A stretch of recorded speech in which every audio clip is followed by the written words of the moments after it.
Hi, my name's Tom. At the end of every podcast, I talk about some of the language that you heard and some ways to help you learn English. Today, I want to look at some verbs that we use to describe things, or to describe the idea that we have about them.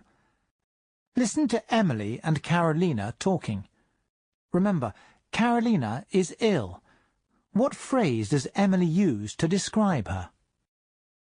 Hi. What are you doing here? I thought you had a seminar at 10 o'clock. I did, but I'm not feeling very well. Oh, bless you. You sound terrible. Emily says, "You sound terrible." We use the verb sound when we are talking about something we can hear. Emily can hear that Carolina is ill from her voice, and also from her sneezes, so she uses sound. If your friend tells you all about her new boyfriend, but you haven't met him yet, you can say, "He sounds nice."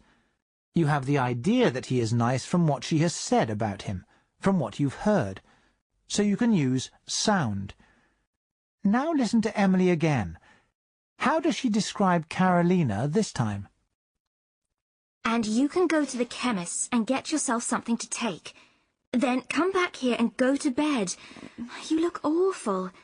Have some hot lemon and honey. That's what my mother always gives me.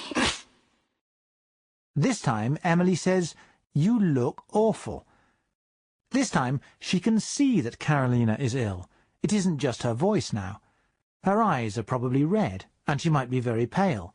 So this time, Emily says, "You look awful."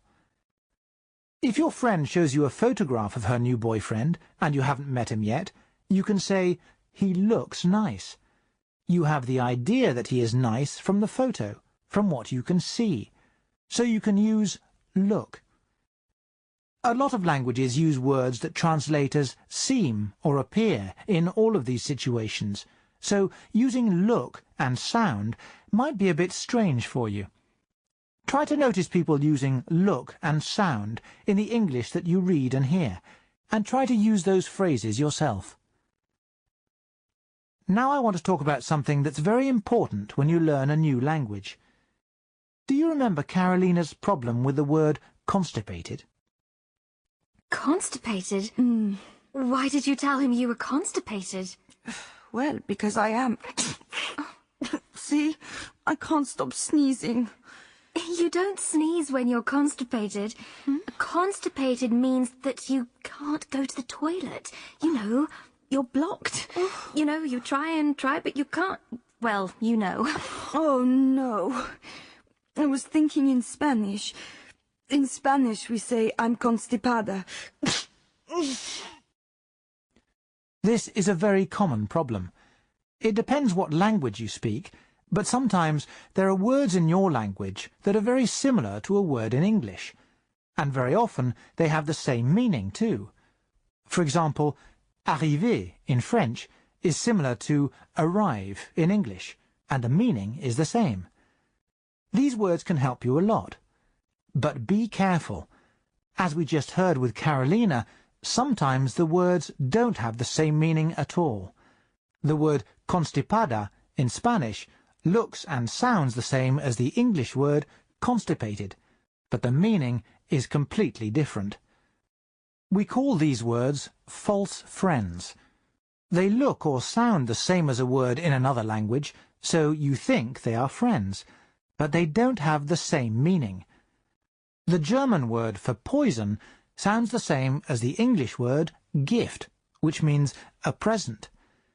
In Finnish, the word for cat can sound like the English word kiss. False friends can be very dangerous. When you hear a word in English that sounds or looks the same as a word in your language, the first thing to do is notice the context, the situation where you heard or saw the word, what the people were talking about. This will help you to understand the meaning of the word. Then, if you're still not sure, check the word in your English Learner's Dictionary. And finally, if it is a false friend, then make a note of it on a special page in your vocabulary notebook, and make a really special effort to learn it and remember it. It isn't easy. Even people who speak English very well still make mistakes with false friends, just like Carolina did, when they're tired or not concentrating. Now, let's look at a useful phrase that we use in English when we want to ask a personal question.